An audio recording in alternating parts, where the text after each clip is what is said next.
Welcome to my channel Grow Joyfully. This is Meena here, taking you through the journey of vermicomposting at home in an urban context on a small scale.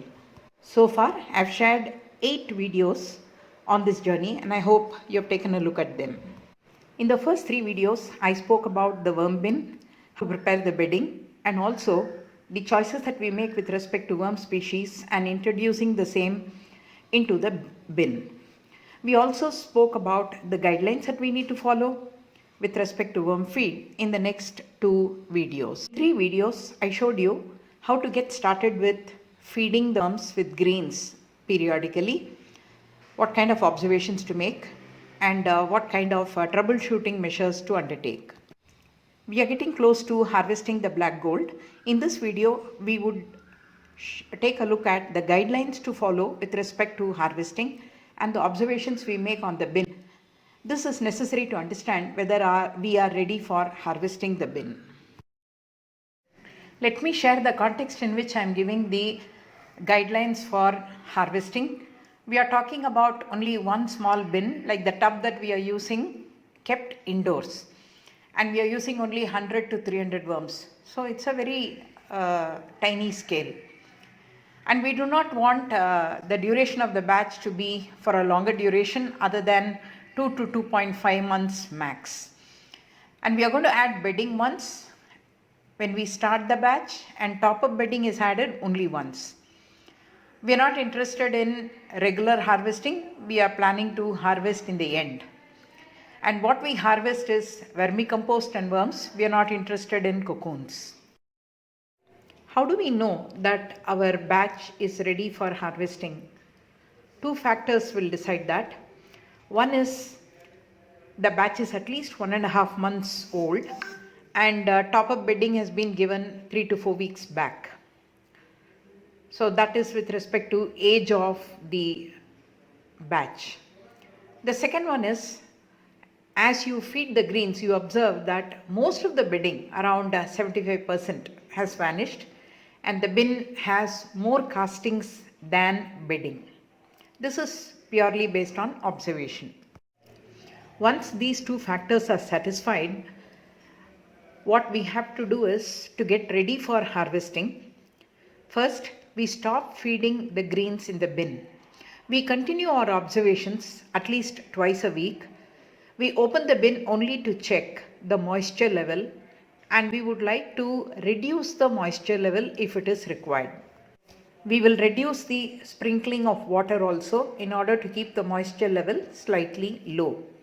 We still have to wait for 2 to 3 weeks from now, as we have to wait for 90 to 95% of the bedding vanishing before we actually do the worm harvesting.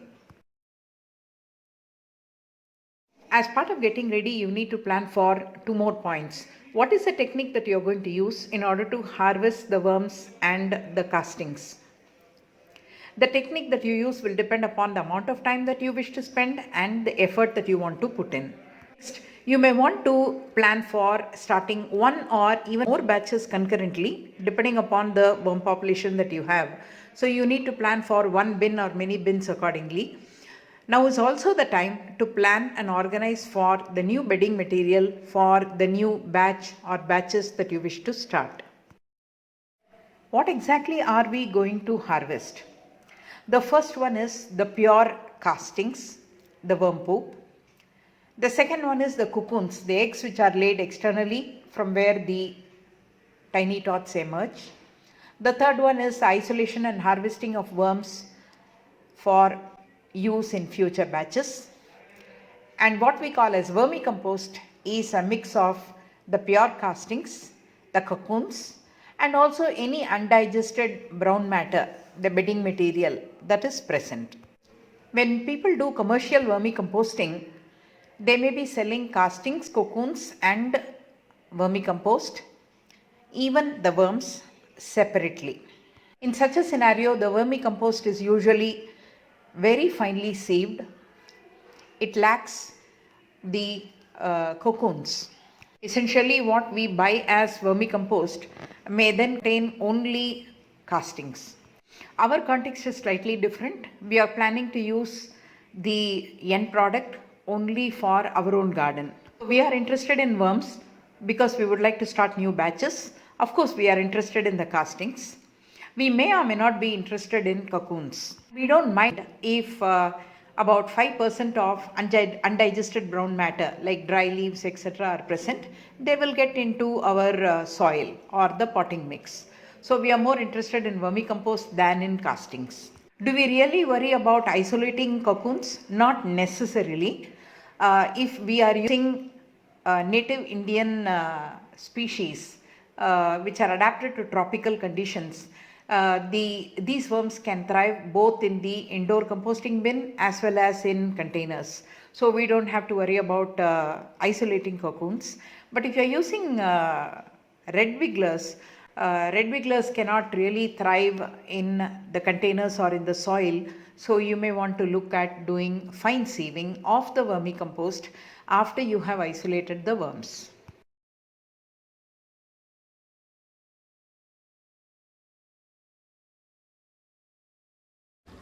Today is 30th May. I am opening the bin and I am showing you.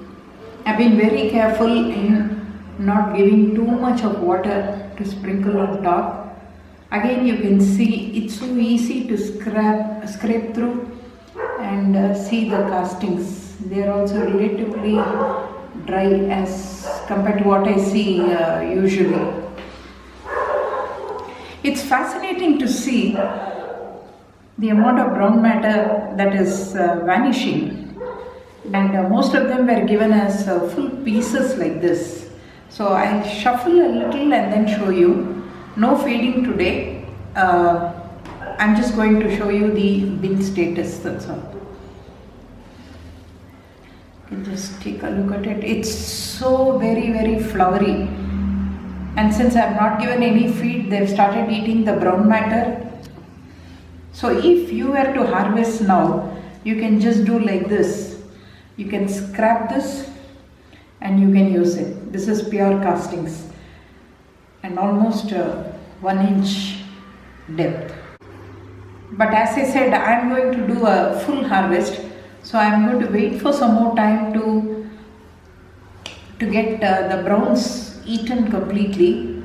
It's so wonderful to see the huge volume of castings. And the last feed was given somewhere here and that is gone completely. That was quite fermented. So I just have some cardboard shreddings like this. They will get eaten up gradually because I am not giving any food for them in the form of greens. Interestingly, I also see quite a lot of the dry leaves, moistened dry leaves also vanishing. They have no choice but to eat the worm bedding if they are hungry, and moisture level is also just fine. So I will continue monitoring this. I will keep these kind of pieces like this so that there is aeration in the bin. I don't have to do anything. So I think we can wait for another 1 week and then take a call. Then we will review again after a week or so.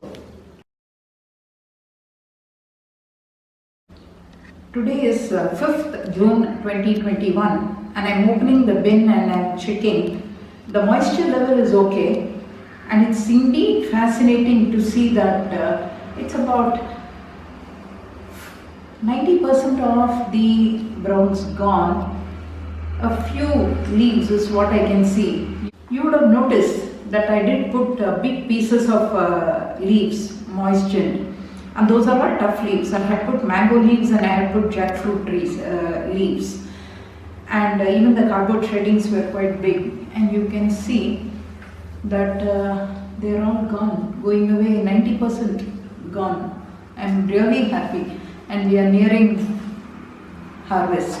Absolutely no trace of greens anywhere. They've gobbled it up fully. Of course, there are big twigs like this. They can't eat it, but this is providing the necessary aeration inside the bin. We are now ready to harvest this batch. In the next few videos, I will present different choices with respect to harvesting the black gold. Thank you for watching my videos. Have a great day.